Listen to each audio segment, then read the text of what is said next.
bàbá wòlíì bàbá solution wòlíì Thomas Olabanji Afolabi olùdásílẹ̀ àti alákòóso ìjọ New Art CNS tó wà ní number 22 Adégbénró Street lójú ọ̀nà mọ́sálásí ní lọ́nà ìṣáájú Ìgàndò ọ̀dọ̀ wọn náà ni a wà ní sáà yìí.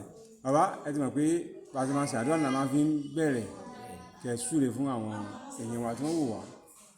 Ọlọ́run tó ní gbogbo agbára, gbogbo etí tó ń gbọ́ mi, gbogbo ọkàn tó ń wò mí, láti òní lọ ìjì ayé yín ó dópin. Ọlọ́run tó fi iná àti àrá rìn gbogbo ọkàn tó yọ yín lẹ́nu, alágbára tó fira rẹ̀ pa alágbára tó ń dààmú yín, iná Ọlọ́run yóò jẹ wọ́n run. Ẹ ó dẹ̀ ṣe rere. Ohun tó kù tọ́dún yóò fi parí àwòrán àdúgbà o. Ó dẹ̀ fa àkókò yìí kí gbogbo mùsùlùmí bí wọ́n kú ọdún lórúkọ Jésù, a ó sọ̀pọ̀ ọdún láyé. Ọlọ́run á ràn wá lọ́wọ́. Jésù Olúwa wa. Àmín. Bàbá tá a fẹ́ gbé ẹ̀wò náà ni pàtàkì àwẹ̀ àti àdúrà nínú ayé ẹ̀dá. Só ní ìlapa, só ní nǹkan kan tí àwẹ̀ àti àdúrà máa ń ṣe nínú ayé ẹ̀dá.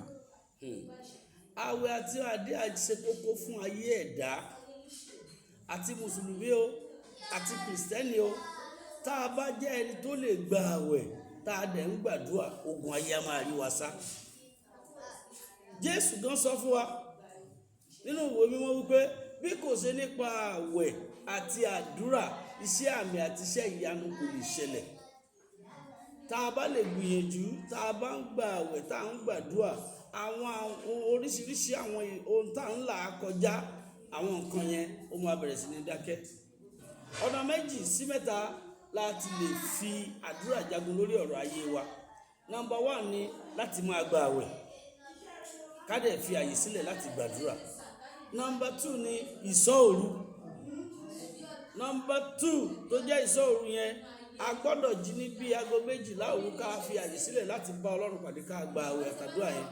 Ó máa mú kí àwọn ogun tó wà lójú ọ̀nà wa gbogbo jẹ́, nítorí pé ọ̀pọ̀lọpọ̀ ogun tá ń jà òru náà ló ń wọnú ayé wa. Number 3, tẹ́yìn bá gbàdúrà nínú ilé tó dàbí epo lágbára tí ò rí ojútùú ẹ̀, tó gbìyànjú tó làkàkà tí ò sí ọ̀nà àbáyọ, kéèyàn dẹ̀ tó gba orí òkè lọ. Ó máa ń fún ayé yẹn ní ṣẹ́gun, because orí òkè tó lọ yẹn ó máa lè special ara ẹ, ó máa lè ya ara ẹ sọ́tọ̀. Kò sí pé bóyá a fẹ́ máa wo ntayé tá a bá wà nínú ilé tá a bá ń gbà á, ọmọ lè disturb wa, ọkọ lè disturb wa, ìyàwó lè disturb wa. Ṣùgbọ́n ní ìsáré lọ sórí òkè yẹn, a bá lọ sínú ìwé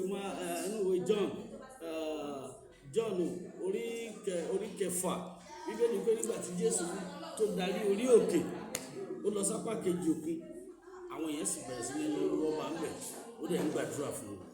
Ó gbàdúrà lórúkọ Jésù, ẹ̀mí táàbí lè máa gbàdúrà Ọlọ́run á fi fún wa. Tá a bá kíyèsí ẹ̀rí pé nígbà tá a bá ń gbàdúrà, oríṣiríṣi àwọn ìṣẹ̀lẹ̀ tó máa ń ṣẹlẹ̀, àwọn ìròkèrò máa ń kúrò lọ́kàn wa, àwọn ìgbésẹ̀ òdì ó máa ń kúrò nínú ìrìn àjò ayé wa.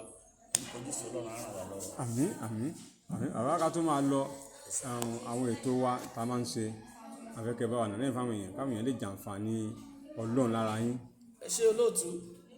Ní ọdọọdún la máa ń ṣe program yìí gẹ́gẹ́ bí mo ti sọ. Ìrìn àjò 40 ọjọ́ lọ́dọọdún, ó máa ń bẹ̀rẹ̀ ní April 27. A máa wá ń parí ẹ̀ sí June 5 tó jẹ́ àyájọ́ ọjọ́ òní. Ọjọ́ yẹn ni àyájọ́ ọjọ́ ìbí mi. So a máa fi celebrate ẹ̀.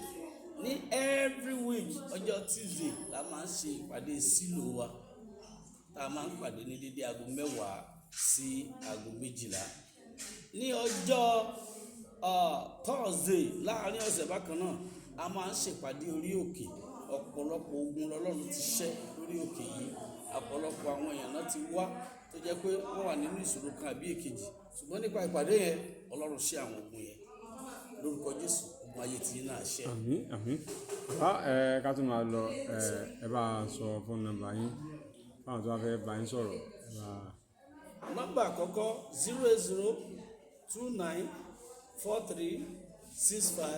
0029436566 0029436566.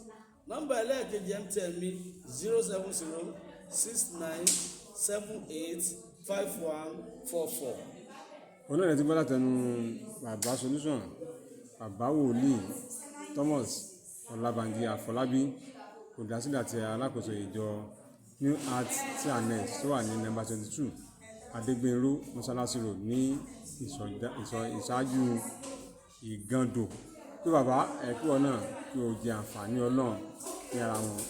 Àdúrà àtàwẹ̀ kò ní ṣe tèmi àti ẹtì o. Ire o, ó dàbọ̀. Hey, thanks for watching this video. Subscribe on our YouTube channel. Subscription is free.